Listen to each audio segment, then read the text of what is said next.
Okay, guys, we're just going to look at the actual source of geometry. It's called Appendix B. It's on your syllabus, so we're just going to zoom in here. Let's click in here and see, can we do Control++. Okay, now it's heavy reading, but that's why I'm here to help you. So terms, undefined terms, you do not need to be able to define. You'll never see in your exam define angle, define a degree. You might know what it is. It's 360. It's a full turn divided by 360. You won't be asked to define length, line, plane, point, ray, real number, or set even. So even though your book will say a set is a collection of objects, you'll never be asked to define a set. You're just supposed to roughly have an idea of what it is. They're called axiomatic. You're assumed to have an intuition what they mean.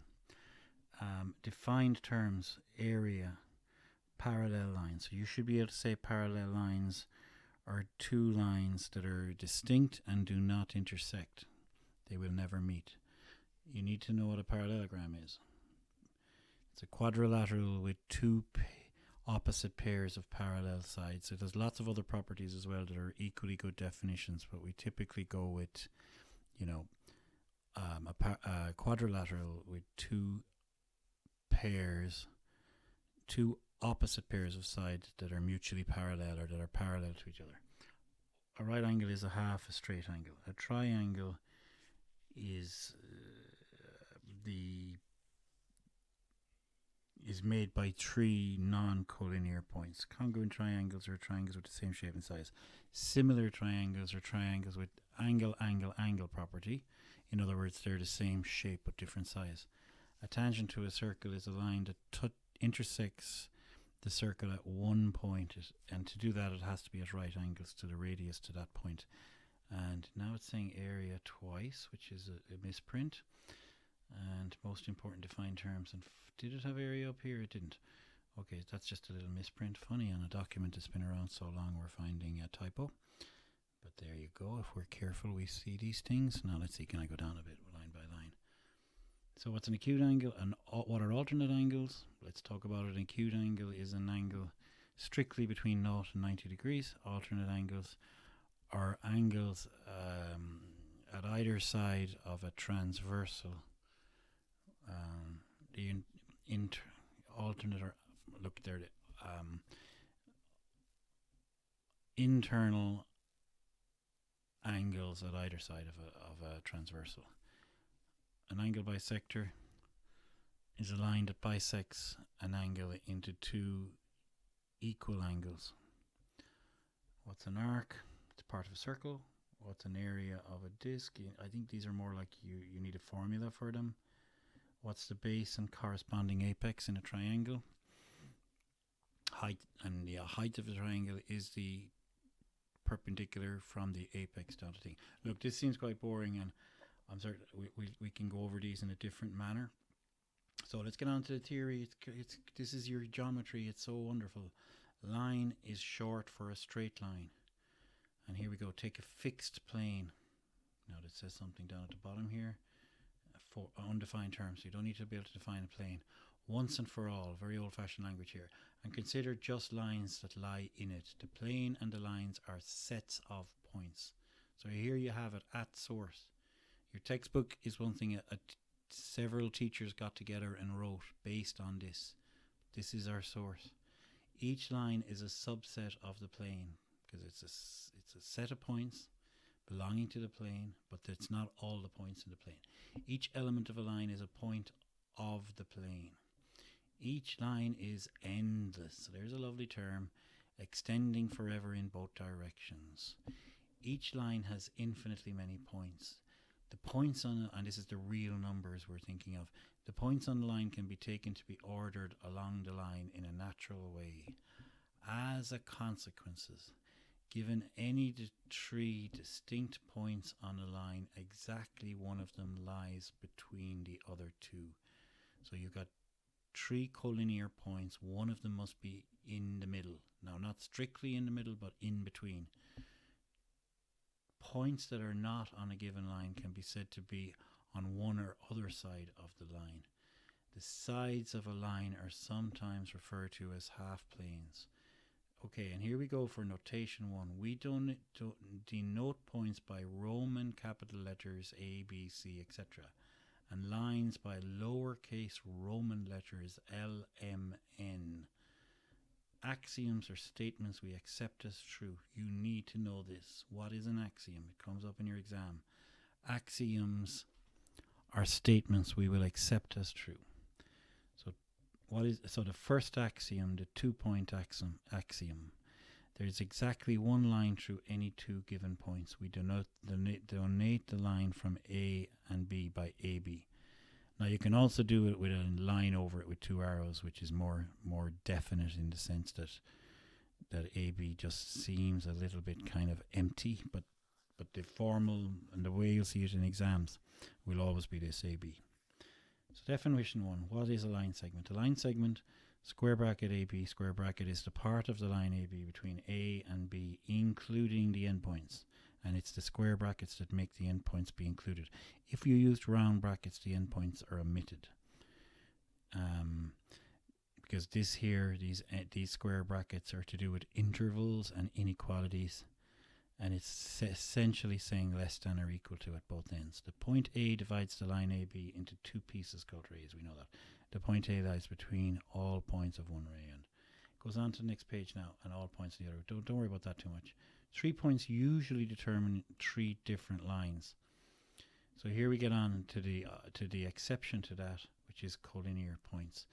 If 3 or more points lie on a single line, we say they are collinear. And on we go. Now it's get hard going, but keep pausing. Definition 3. Let A, B, and C be points that are not collinear. Straight away we have a triangle. The triangle ABC, is the piece of the plane enclosed by the 3 line segments AB, line segment BC, and line segment CA. I'm here, by the way.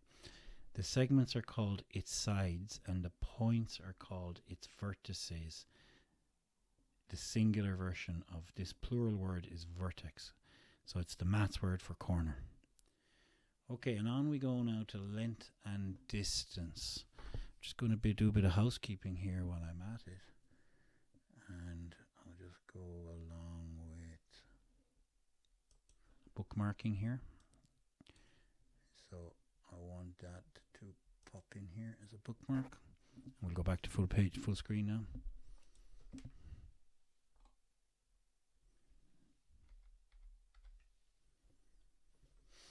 So length, we denote a set of all real numbers by this fancy or. Definition 4, we denote, so we need the idea of real numbers for the idea of distance. That's why that just popped in there. Definition 4, these are listed out. So calling them definition 4 is a nice way to stay organized. We denote the distance between 2 points A and B by these bars, or these pipes they're called, at the side. They're next to the Z and the shift button in the left lower part of your keyboard. We define the length of the segment AB to be distance AB. We often denote the lengths of the 3 sides of a triangle by A, B, and C. The usual thing for a triangle from points capital A, capital B, capital C is to take A equal to BC, i.e. the length of the side opposite the vertex. So it's all about opposites and capital letters and small letters. And A, remember, represents the actual distance, not the actual line segment. And similarly, B, blah, blah, blah, blah. Axiom 4, the ruler axiom. Okay, here we go now, lads. Second axiom. What was the first axiom?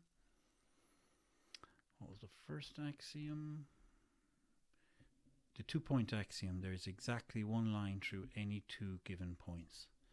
Okay, it doesn't get much better than that. Any 2 given points. Okay, and just popping out here again for a little bit of bookkeeping. I'm dropping my axioms into axioms here so I can jump between them. So that'll take me to axiom 1. Might not need such a long name. Maybe axiom 1 will do me. Maybe just a quick reminder with 2-point axiom. And here we go with the ruler axiom.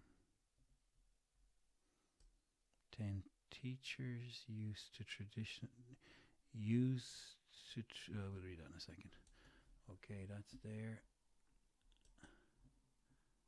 The ruler axiom. So what does it say? Well, let's zoom in here a bit.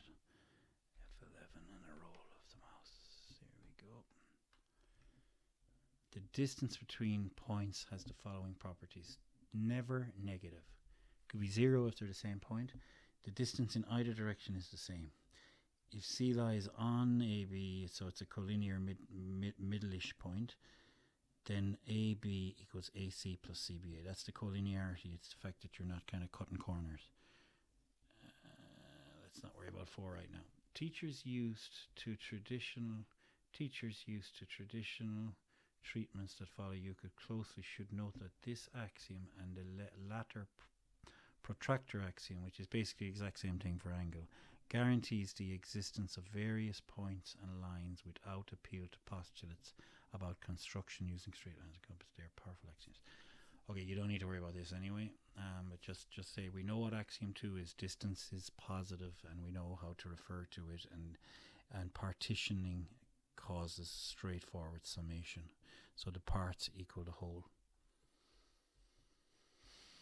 Definition 5, midpoint. The midpoint of line segment AB is the point M of the line segment. So we know we can use capital M because that's what we should be using.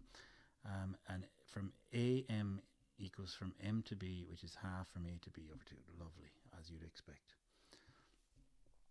So on we go to definition 6. A subset of the plane is convex if it contains the whole segment that connects any two of its points. That basically means, you see the way my mouse is going now, it basically means there isn't anything like this happening. Okay, there isn't a corner dipping in, so that if you join 2 points, you're not going outside. Nice word though, convex. So the assumption is, I mean, most of our shapes are convex, but you can make a concave quad. We do not define the term angle formally. Instead, we say there are things called angles. To each angle is associated vertex, blah, blah, blah. I think that's a long enough video now, 12 minutes. I'll post it and I'll carry on from here later on. We're at section 6.2.